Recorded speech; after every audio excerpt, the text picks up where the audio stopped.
all of it's bucket time. Stanley clutched the bucket tightly to his chest and entered the door on his left. Still no one was here. Stanley needed the bucket's warmth and comfort now more than ever. Perhaps his boss's office. Coming to a staircase, Stanley and the bucket walked upstairs to the boss's office. Stepping into his manager's office, Stanley was once again stunned to discover not an indication of any human life. But Stanley guessed the correct code by sheer luck. Was it that the bucket knew all along? Was the bucket guiding him? Yes, this is certainly the most logical explanation.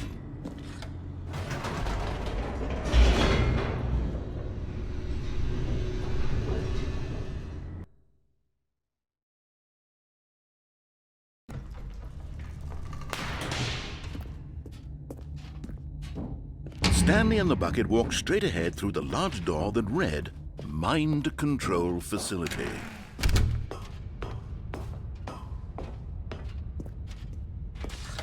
The lights rose on an enormous room packed with television screens. What horrible secret did this place hold? Stanley and the bucket both wondered to themselves. The monitors jumped to life, and Stanley nearly dropped the bucket in shock. Everyone in the office was being videotaped, monitored like guinea pigs. The bucket had never seen anything like this, and it very nearly burst into tears as Stanley cradled it gently, reassuring it that was the bucket under the mind control facility's influence as well? Had the bucket been told to do things it didn't wish to do? What kinds of things does a bucket want to do or not want to do in the first place? These questions raced furiously in Stanley's feeble mind. No! He screamed into the bucket. He couldn't accept it. His own life in someone else's control. Never! He squeezed the bucket tighter. His one friend in the entire world. At this point, he could trust no one except for the bucket. But here was the proof. The heart of the operation. Controls labeled with emotions, happy or sad or content. Walking, eating, working, all of it monitored and commanded from this very place. And as the cold reality of his past began to sink in, Stanley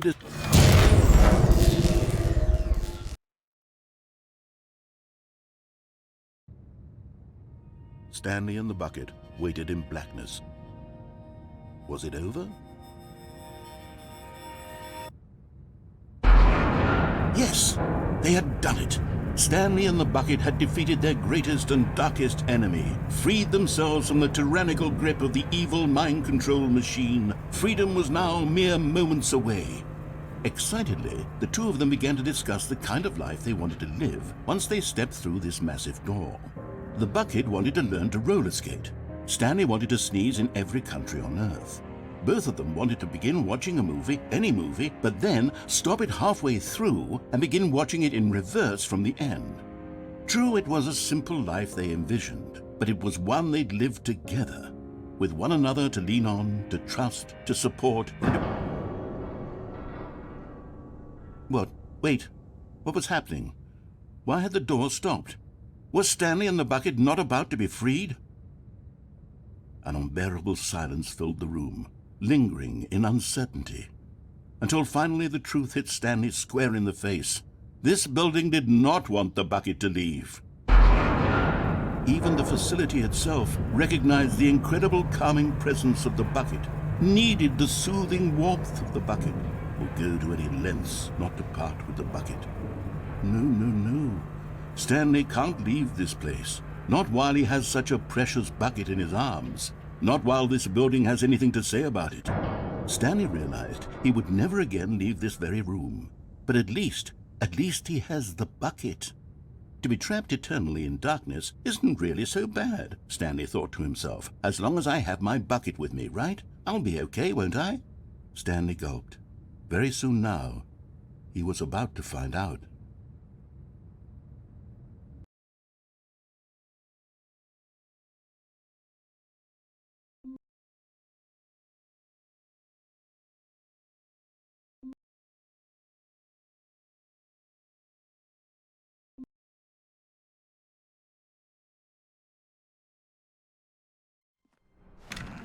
It's bucket time. Stanley clutched the bucket tightly to his chest and entered the door on his left. Still no one was here. Stanley needed the bucket's warmth and comfort now more than ever. Perhaps his boss's office. Coming to a staircase, Stanley and the bucket walked upstairs to the boss's office. Stepping into his manager's office, Stanley was once again stunned to discover not an indication of any. But Stanley guessed the correct code by sheer luck. Was it that the bucket knew all along? Was the bucket guiding him? Yes, this is certainly the most logical explanation.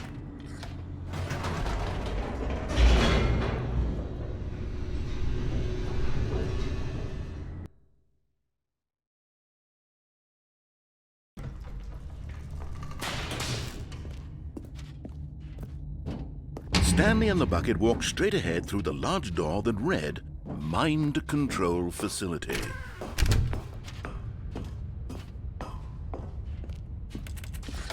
The lights rose on an enormous room packed with television screens.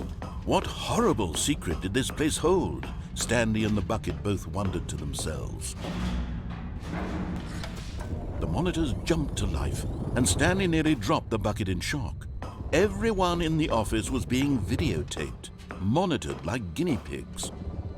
The bucket had never seen anything like this, and it very nearly burst into tears as Stanley cradled it gently, reassuring it that it was the bucket under the mind control facility's influence as well. Had the bucket been told to do things it didn't wish to do? What kinds of things does a bucket want to do or not want to do in the first place? These questions raced furiously in Stanley's feeble mind. No! He screamed into the bucket. He couldn't accept it. His own life in someone else's control, never! He squeezed the bucket tighter, his one friend in the entire world. At this point, he could trust no one except for the bucket. But here was the proof. The heart of the operation. Controls labeled with emotions, happy or sad or content. Walking, eating, working, all of it monitored and commanded from this very place. And as the cold reality of his past began to sink in, but at the last second, the bucket jumped in and pressed the button to turn on the controls. Stanley gasped in horror. Had this been the bucket's plan all along? To take over the machine and claim the power for itself? How could the bucket have betrayed him like this? Stanley was prepared to throw the bucket away in disgust when suddenly an image appeared upon the enormous screen. Birds. Silly, silly birds. The control buttons became active again.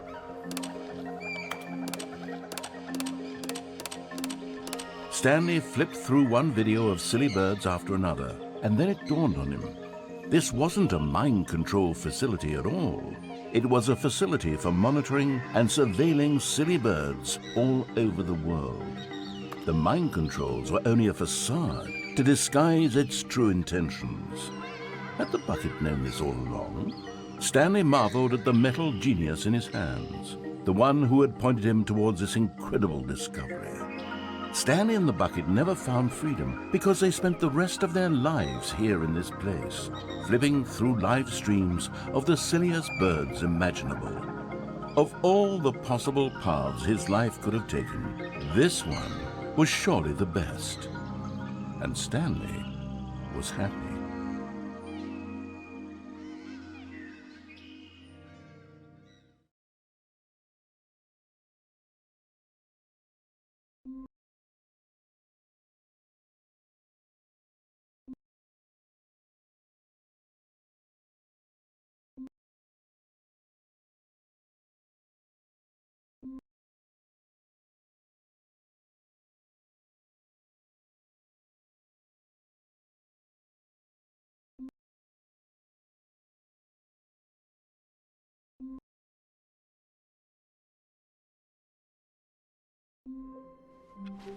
Even now, Stanley's office was a distant memory. What did it look like? There was it's bucket time.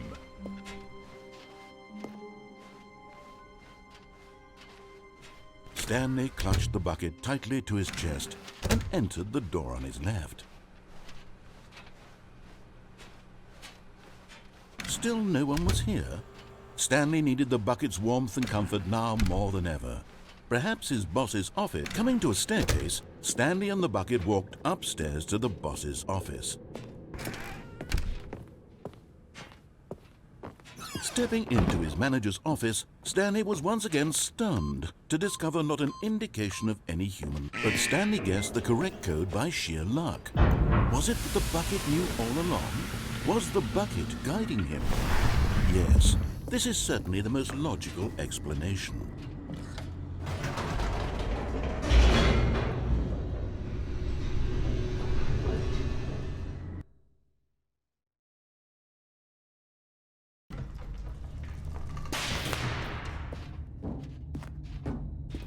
Stanley and the bucket walked straight ahead through the large door that read, Mind Control. Although this passageway had the word escape written on it, the truth was that at the end of this hall, Stanley and the bucket would both meet a violent death. The door behind them was not shut. Stanley and the bucket still had every opportunity to turn around and get back on track. At this point, Stanley and the bucket were knowingly walking forward into a very painful death for each of them.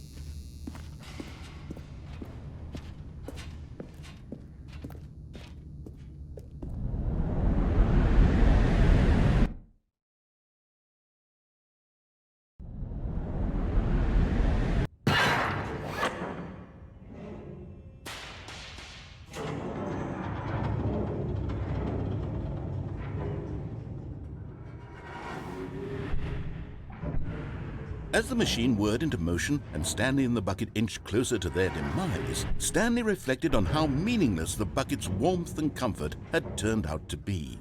To be sure, it puts the mind and the soul at ease to embrace the bucket, but what use is a sense of ease when you're about to be crushed to death?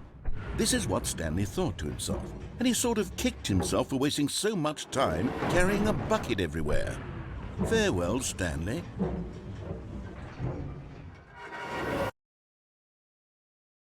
"Farewell, Stanley," cried the narrator, as Stanley and the bucket were led helplessly into the enormous metal jaws.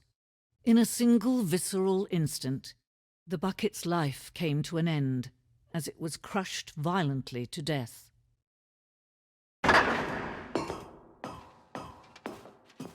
It was a shame, the death of such a magnificent bucket. It's true that all buckets are radiant in their own way, but this one stood above the rest. It was a glorious bucket to behold.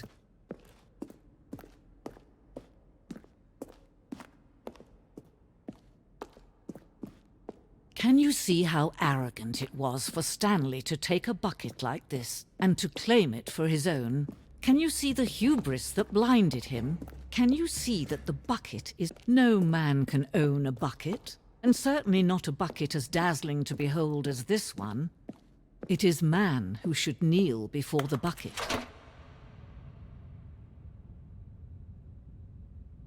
But there is something we can do. Something we can do together, you and I, that will right this terrible wrong. Let Stanley die. Let him be crushed by the machine. Don't reset the game. Don't give him another opportunity to run off with another beautiful bucket. We can save the world's buckets from their treatment as tools and implements if only we let Stanley die together. The bucket shall take its place as ruler, as leader, as commander of a new world, a new vision.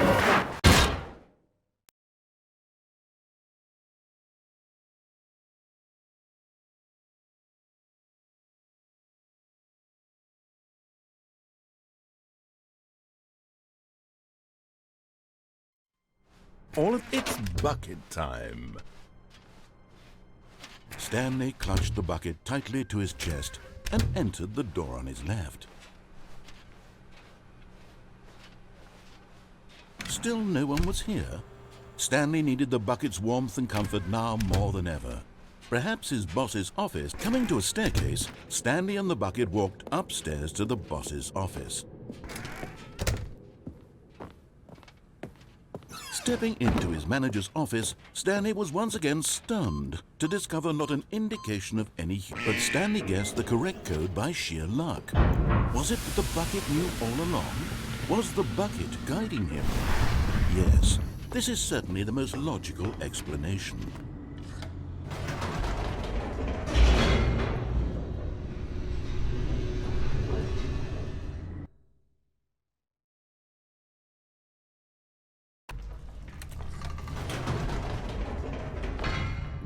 Wait, Stanley said to the bucket. Can we go back up? When I was pressing those keypad buttons, there was something very intriguing about the number 3. I want to go back so I can try pressing the number 3 again. The bucket said nothing.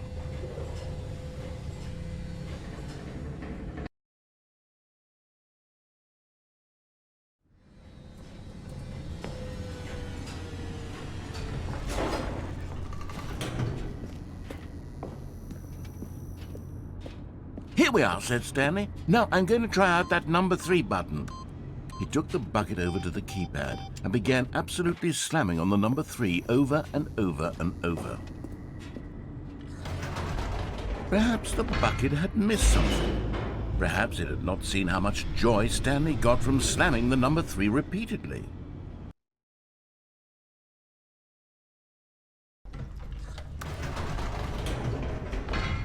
No, said Stanley to the bucket. You can't go on yet. Not till you understand how much the number 3 means to me. You and I have been through so much together, and I just want you to see what I see. Feel the happiness I feel.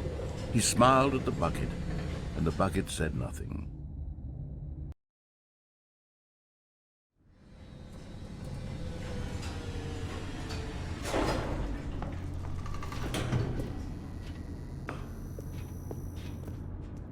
Here we go, said Stanley. This time I'll really show you. He ran to the number 3 and began to wail on it like a musician on a beloved instrument, weaving a concerto of truth and passion. He wielded the number 3 like a fine artist would wield a paintbrush. He told stories through the number 3, stories of his dreams and hopes and fears, and the whole time he looked to his bucket for a reaction of some kind. Anything to let him know that the bucket appreciated what he was doing. The bucket conveyed absolutely nothing at all, only silence. Crushed by a wave of dejection, Stanley returned to the elevator. Stanley and the bucket were so close. They'd always been there for one another. Why suddenly could the bucket not connect with this passion of Stanley's? The question caused Stanley to ruminate the whole way down the elevator. He knew that there must be a way to get through to the bucket, to communicate fully with his dear friend. Surely there was a solution, mustn't there be?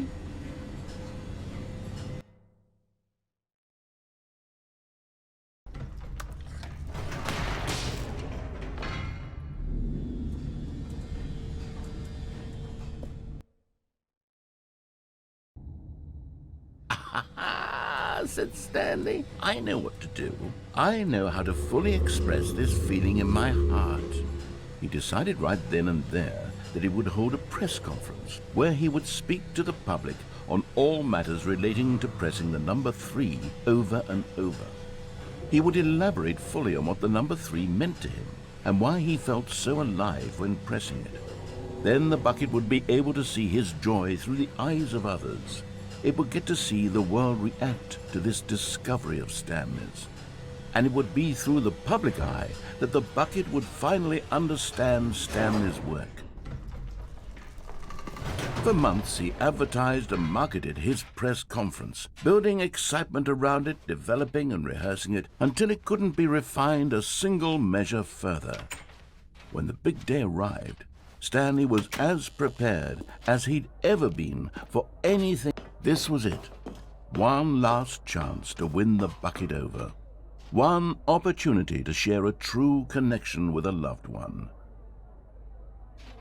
There was no one here. Nobody had come to the press conference to hear Stanley speak, to listen to him talk about what it really means to press the number 3 on a keypad over and over. He was unloved, uninteresting. He was a failure. And in that moment, Stanley knew that the bucket would never again take him seriously. There would be no connection, no deeper understanding. The bucket merely sat there in his arms, indifferent. And so it began that slowly, over many years, the two of them grew more and more distant. They spoke less and less, neither wishing to state the obvious, that any sense of real respect between them had eroded since that day at the press conference. There would be no more games, no more long conversations about passion and pursuit, only a silence that consumed the space between friends. And Stanley, having for once in his life discovered the warmth and comfort of true companionship, was cast back into the unremarkable normalcy of loneliness.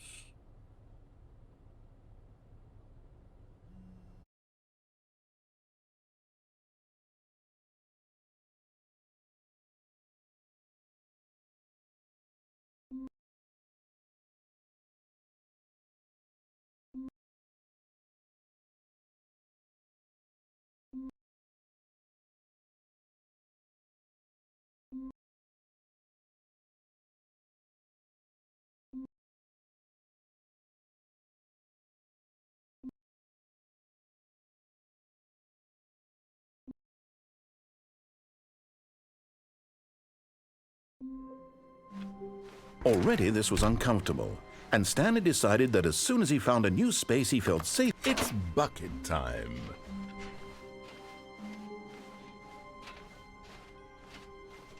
Stanley clutched the bucket tightly to his chest and entered the door on his left. Still no one was here. Stanley needed the bucket's warmth and comfort now more than ever.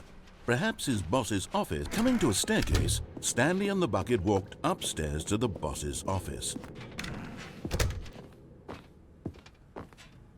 Stepping in.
It's bucket time. Stanley clutched the bucket tightly to his chest and entered the door on his left. Still no one was here. Stanley needed the bucket's warmth and comfort now more than ever. Perhaps his boss's office was where, coming to a staircase, Stanley and the bucket walked upstairs to the boss's office. But Stanley just couldn't do it. He considered the possibility of facing his boss, admitting he had left his post during work hours. He might be fired for that. And in such a competitive economy, why had he taken that risk? All because he believed everyone had vanished? His boss would think he was crazy. And then something occurred to Stanley. Maybe, he thought to himself, maybe I am crazy. He looked down at the bucket in his arms. Am I crazy? He asked the bucket. The bucket returned his gaze, but said nothing at all. That's strange, Stanley thought. Usually the bucket is a source of guidance and wisdom for me in difficult times such as these. He held the bucket close, yet felt none of its familiar reassurance and comfort. And that's when Stanley realized, this isn't my bucket.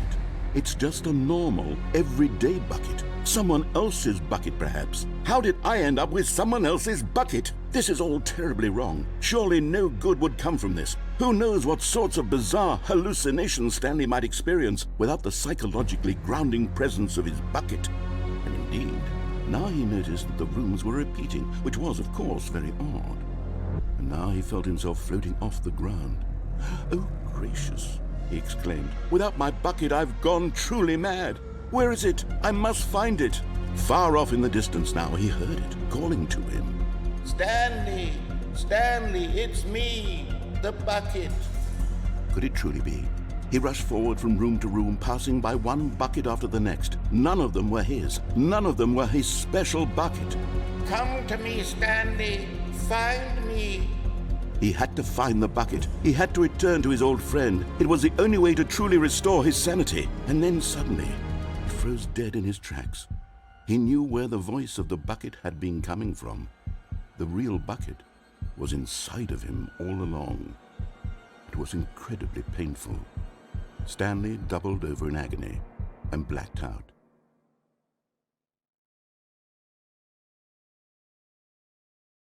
This is the story of a woman named Mariella. Mariella woke up on a day like any other. She arose, got dressed, picked up her bucket of comfort and security, and walked to her place of work.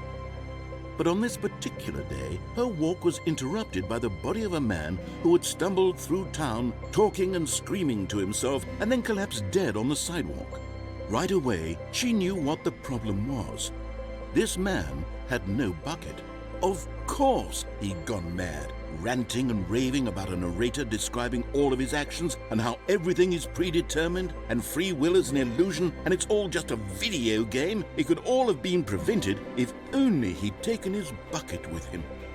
Perhaps he didn't even realize he'd forgotten his bucket at home in the first place. How cruel the world can be, Mariella thought, and she hugged her own bucket even tighter. But of course, she had no time for this. There were a myriad of confusing problems she would soon have to confront at work, for which her bucket would provide absolute guidance and total clarity on everything. Heck yes, she thought to herself, my life kicks ass. And she backflipped all the way to work.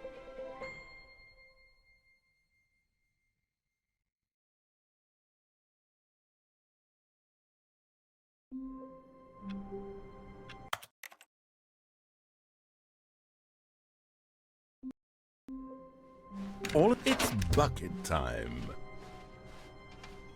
Stanley clutched the bucket tightly to his... This was not the correct way to the meeting room, but Stanley had felt the bucket calling to him, telling him that the employee lounge was simply the place to be. And here it was. Had the bucket turned out to be correct? No, never mind. The bucket was wrong. Stanley took the door on his left to go, and so the two of them detoured through the maintenance section and walked straight ahead to the opposite door.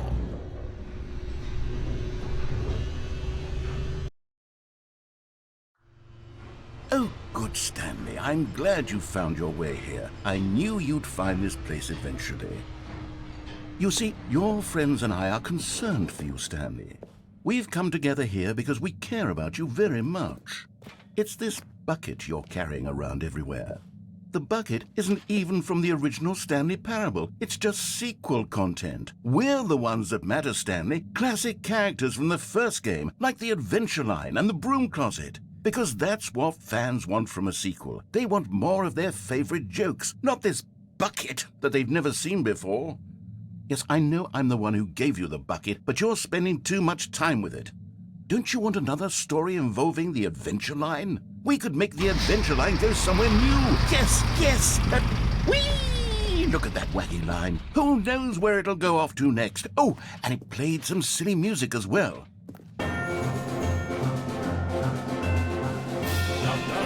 Now this is what the Stanley Parable is all about. Don't you remember all those great jokes from the original dialogue? Also, Stanley is addicted to drugs and hookers.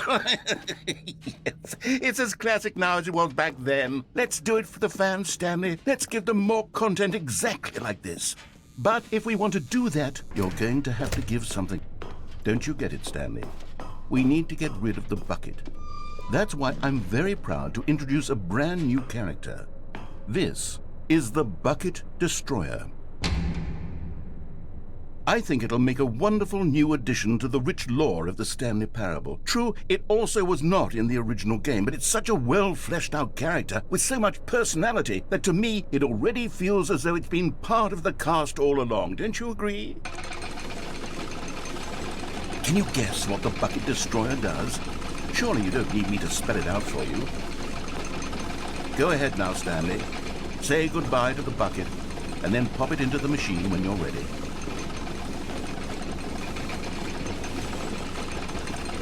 Now listen to me. It's crucial that you give it the bucket. I don't know what the Bucket Destroyer will do if it can't destroy your bucket. Destroying buckets is all it knows. That is its singular personality trait. Sure, I can hear you saying, how does a character with only one personality trait deserve to join the pantheon of beloved Stanley Parable characters? Well, you see, if you were to really explore the Bucket Destroyer, you would see that its desire to crush buckets is so densely loaded with complexity and nuance that it's really like 10 personality traits. What other object in this game can you even say that about? The Broom Closet? Certainly not. I wonder what sort of Bucket Destroyer merchandise the fans will be clamoring for after this. Okay, the Bucket Destroyer is getting very upset now. You'll have to hurry and feed it. We can't get back to the classic Stanley Parable characters like the Adventure Line or the Bucket Destroyer until you crush that damn bucket. Quickly now, the fans are waiting. Do it, the fans, Stanley. Give the fans what they want. Hurry and...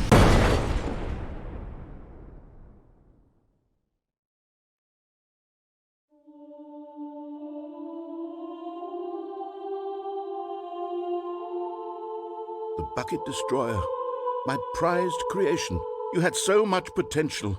We were going to do such marvelous things with you, tell such spellbinding stories about you. All of it squandered now. Goodbye, new friend. For the moment in time that you were here, you were magnificent.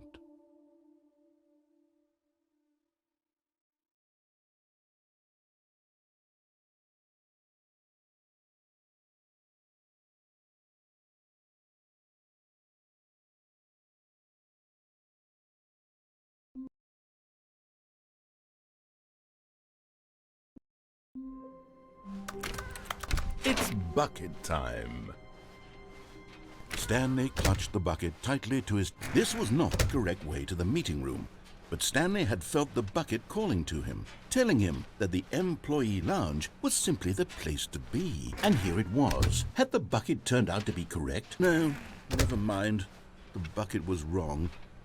Stanley took the door on his left to go back to the meeting room. No, Said the bucket. don't go to the meeting room. Go somewhere else. But Stanley feared that any path he walked might lead to the separation of himself and the bucket, his dearest friend. So he threw himself to his death, that they might die in one another's arms. How deeply touching.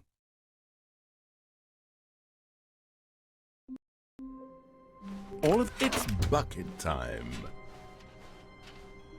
Stanley clutched the bucket tightly to his... This was not the correct way to the meeting room, But Stanley had felt the bucket calling to him, telling him that the employee lounge was simply the place to be. And here it was. Had the bucket turned out to be correct? No, never mind. The bucket was wrong. Stanley took the door on his left to go back to the meeting room. No, Said the bucket. don't go to the meeting room. Go somewhere else. The cargo lift, yes. Go.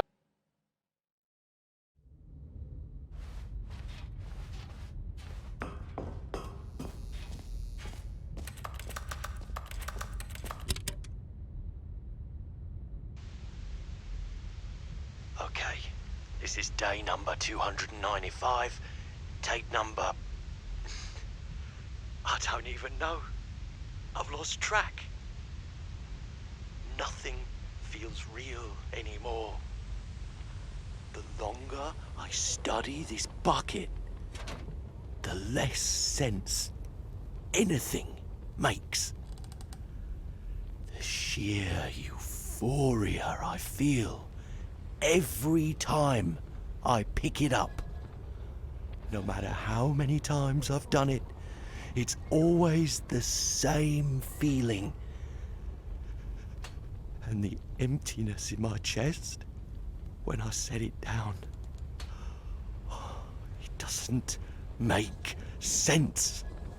There's no explanation for it. I still haven't figured out why I see the world so differently when this bucket is in my arms. Why everything feels so... What do I do with this treasure? I can monetize it. Yes. It's unthinkable the amounts of money people will pay for even just an hour with the bucket. This is my golden ticket. But I have to be careful, because as soon as this gets out, there's going to be a target on my back. Even now, I don't know who might be trying to get... What's that? Who's there?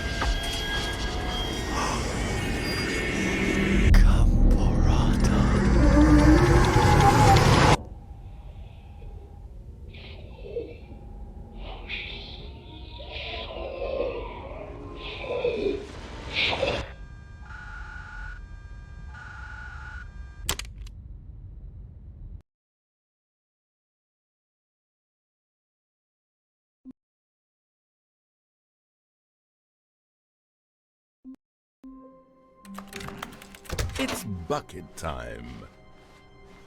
Stanley clutched the bucket tightly to his... This was not the correct way to the meeting room, but Stanley had felt the bucket calling to him, telling him that the employee lounge was simply the place to be. And here it was. Had the bucket turned out to be correct? No, never mind.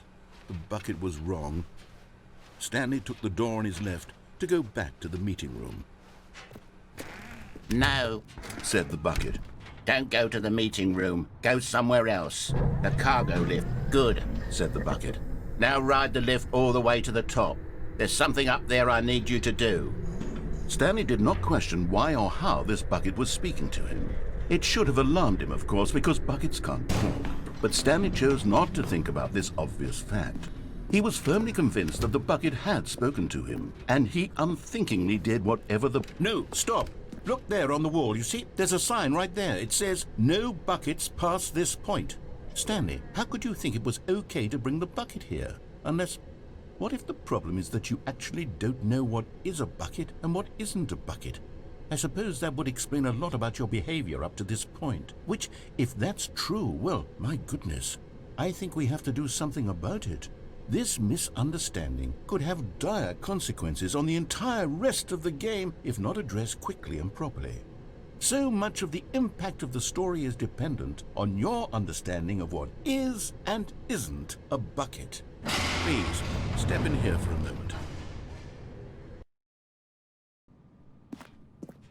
Now then, I'm going to run you through some test scenarios, and you'll tell me whether or not the thing I'm showing you is a bucket. Simple enough, right? This should tell us everything we'll ever need to know about what is or is not a bucket. Okay, let's begin. Item 1. Is this a bucket? Incorrect. It is a hologram of a bucket, not an actual bucket.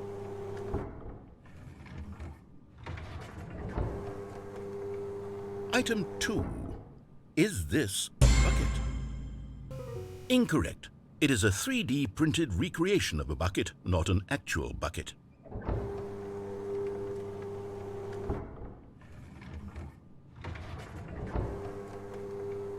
Item 3. Is this a bucket? Correct. This is a bucket.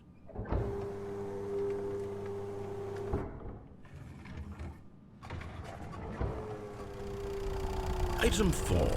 Is this a bucket? What? Are you hallucinating? This is a tractor. It's an enormous machine that tills the earth. I thought this was a gimmick. How on earth did you manage to screw it up? Absolutely incredible. Let's just move on to the next one.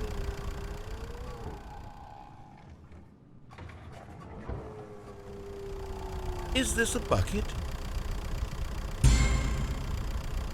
Incorrect. This is a bucket.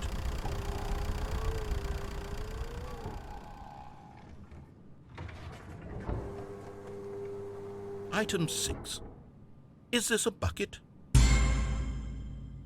Trick question. Both. Gotcha.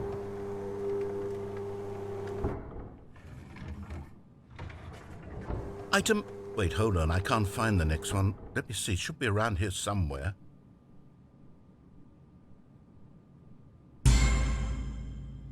Yes. Thank you. There's nothing here. Of course it isn't a bucket. We both know full well that nothing isn't a bucket. Wait. When I say nothing isn't a bucket, that makes it sound like I'm saying everything is a bucket, which of course is not true. Unless... Is that what you think? Answer me straight, Stanley. Are you trying to tell me that you believe everything is a bucket? You know what? I'm too confused to even sort it out. I've lost all sense of perspective. What is a bucket? What isn't a bucket? Mere moments ago I could answer these questions with confidence, and yet now I'm somewhat adrift. Do any of us know what a bucket is? Am I a bucket? Stanley, I can't keep doing this. I'm losing myself, and myself was all I ever had to begin with. I'm afraid the bucket is threatening to tear our relationship apart. I can't have that. I'm sorry, but I'm going to erase all buckets from the game entirely. Okay, here we go.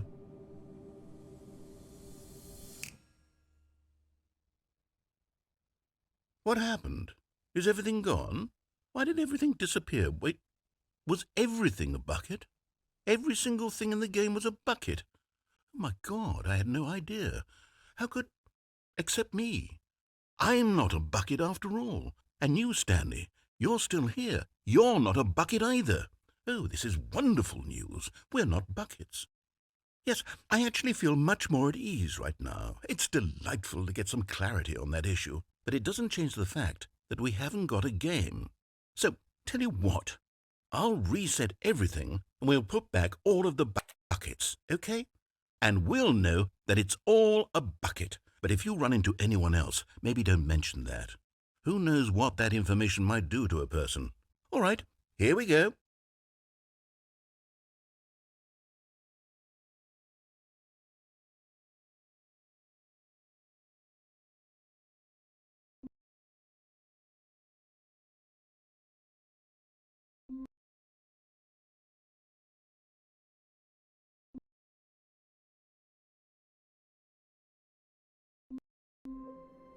All of it's bucket time.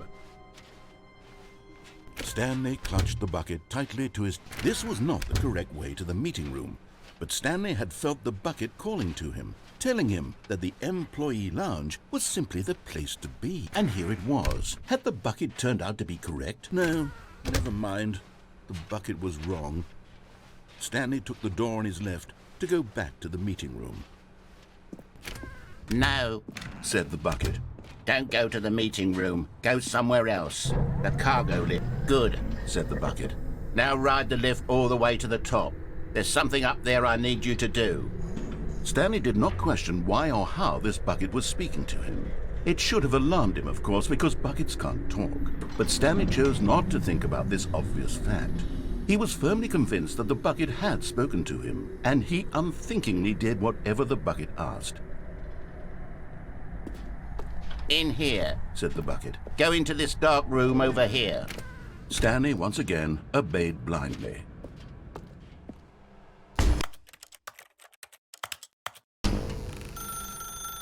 Now pick up the phone. This is the sad story of a man named Stanley and his bucket. Once upon a time, I gave Stanley a bucket because I thought he was lonely and could use a friend. And then, very distressingly, he began to believe the bucket could speak to him. The Stanley Parable Reassurance Bucket was merely meant to provide the comforting glow of companionship. It doesn't literally talk and give you orders.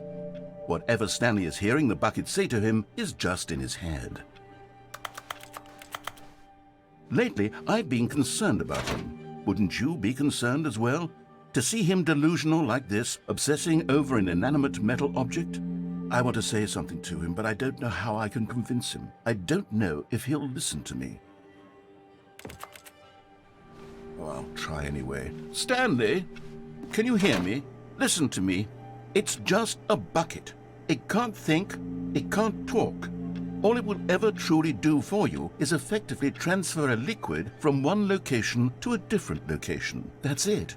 It doesn't do anything else. You see, he's not listening. He's still taking orders from the bucket. You know, once upon a time it was me he took orders from, me he trusted and listened to. Now all he cares about is his awful bucket, this stupid hunk of metal. It's sad, but I suppose he doesn't need me anymore. From now on, he's just going to cling to this bucket, this cold, empty bucket, this sort of shiny bucket. Well, I'll give it this. The bucket does have a nice shine to it. Yes, I suppose on closer inspection that it doesn't quite look like your average hardware store bucket. It's just a little more, what am I trying to say? Sturdier, more capable of transporting liquid. Like it would be better at moving an amount of water from one room to another. Oh my God, what am I saying? Better at carrying water from room to room. It's a bucket. It's literally just a bucket. Why do I feel some need to point out the ways in which it's so much more than just a regular bucket? Oh no, I'm having feelings for the bucket. Oh, no. What's going on? Why do I want to be with the bucket? Hear what the bucket has to say. Do anything it asks. What's wrong with me? I don't understand. Perhaps, if I had the bucket, this would be less confusing. Yes, the bucket could tell me what to do in this troublesome situation. Stanley, give me the bucket. Give it to me. Give me the bucket, Stanley. I need it. Give it to me now. Give it, or I'll...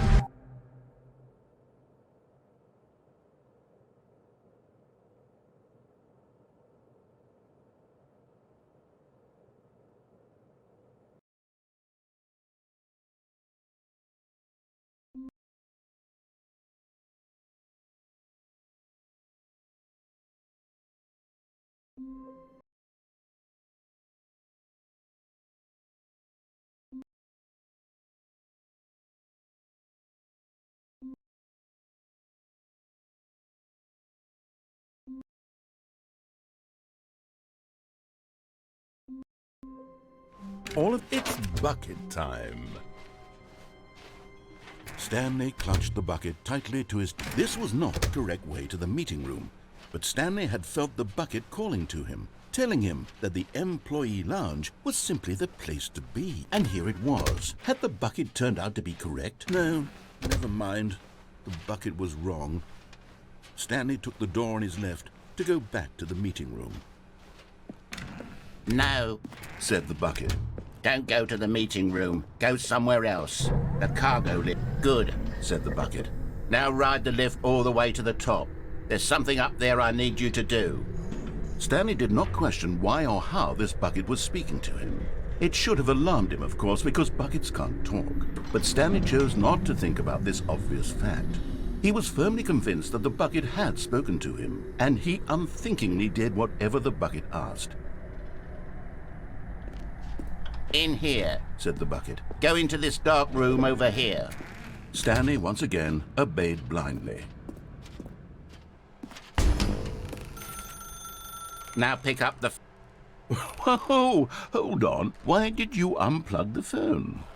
Were you trying to resist the bucket's orders? Stanley, I was joking. Obviously, the bucket isn't talking to you and telling you to do things. Buckets can't talk. It was a joke. Don't you get the joke? It's funny, Stanley. A talking bucket. Can't you see? Oh, goodness. I must have really bungled up the delivery if you actually took me seriously. Where did I mess up the joke? Should I have paused for longer or spoken quicker? Comedic timing is so difficult.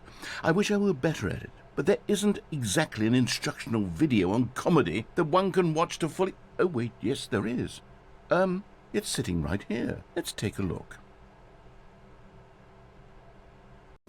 What is comedic timing? What is comedic timing? How does it work? How long should it last? How can it be used to effectively silence your political enemies? And more importantly, can it be taught in its entirety within 90 seconds? Thankfully, the answer to all of these questions is yes. Let's dive deeper. If you've ever told a joke or made someone laugh, in all likelihood, you did it while standing 50 to 80 centimeters from them in a room of no more than 76 degrees Fahrenheit, with one of your arms raised straight upward at a 15-degree angle from your body. These are the optimal conditions for good comedic timing. To begin the joke, start by stating and spelling your name. Next, provide a brief synopsis of the joke, including the specific times at which the recipient of the joke will laugh, and then spell out your name a second time. With these steps complete, it's time to begin the humor. Speak the entire joke in no more than 18 seconds and no less than 13 and a half, pausing only for bathroom breaks when necessary. When the joke has concluded, it is customary to inform your listener that the joke is over by declaring in your loudest possible voice, "I'm Dunny with the funny." Let's practice screaming, "I'm Dunny with the funny" now.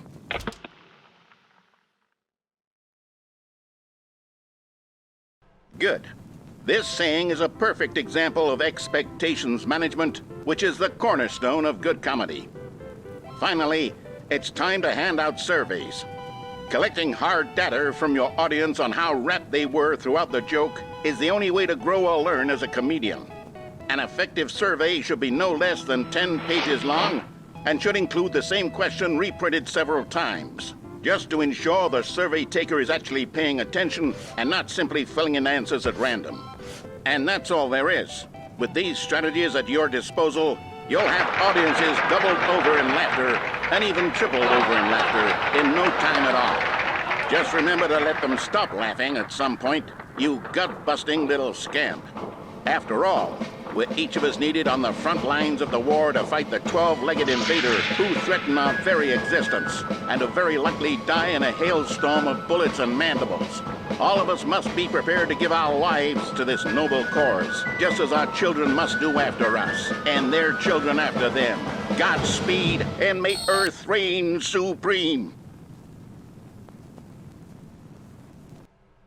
Hey, goodness, this video is a little outdated, isn't it? Well, no matter. I think the fundamentals of proper comedic timing are still as relevant today as they were back then. So with that in mind, I believe the only way forward is for us to return to the two doors and walk through all of this again, so I can try telling my story with more appropriate comedic delivery. Come along, let's head back.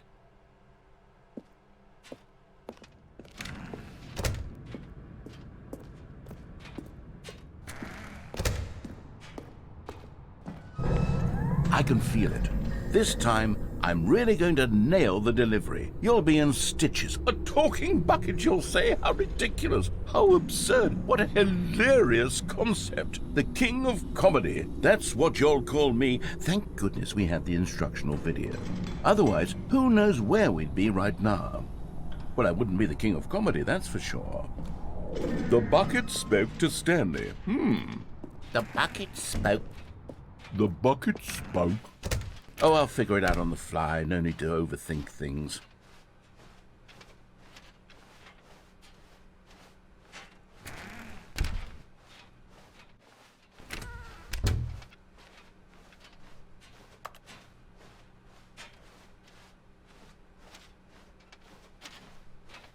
Here we go. You ready?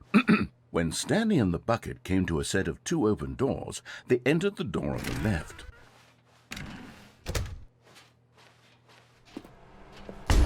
What? We're back at the phone already? No. What's going on? There were supposed to be several rooms leading up to this. There was supposed to be a build-up to this point, a dramatic display of remarkable comedic wit which culminates in this scene with the phone. But now the timing's completely off. The joke will never land, or not the way it was meant to. And it's all my fault. I must have forgotten that the phone room comes immediately after the 2 doors room. What an egregious mistake. I've made a fool of myself. I don't deserve the title of King of Comedy. I'm nothing. I'm not even the lowliest joke-telling whelp. I think I need to go back and rewatch that instructional video again. Yes, surely that will help me improve my... Here we go. You ready? When Stanley and the bucket came to a set of 2 open doors, they entered the door on the left. No. You were supposed to go through the door on the right, leading back to the phone. Did you not even look at the instructional video? I think this is all covered very clearly. There's no way I can make the comedic timing work now. It's done. The joke is completely done and over. It's all your fault, Stanley. I'm going to be ridiculed in the community of other joke writers. I'm going to be shamed at every one of our meetings from now on. All because you couldn't watch a simple video and take a hint. Are you proud of yourself for bringing me down, Stanley? Are you proud? Stanley, you love the bucket so much it's like you... it's as though all of your other most prized possessions pale in comparison. Yes. Well, let me try that again, Stanley. I heard that you are pale with shame over how unabashedly in love with a bucket you are. No? Still not? Is it the delivery? Pale with shame. Pale with shame? Pale... What's another word to describe a bucket? Stanley, this bucket is so metal, I think I saw it playing guitar. No. We're getting away from making fun of Stanley's obsession with the bucket, which was the whole point of this. I'm no good at these jokes. I need more instructional videos. That's exactly what it is. That's what will make me the king of comedy again. More instructional videos. Let's see.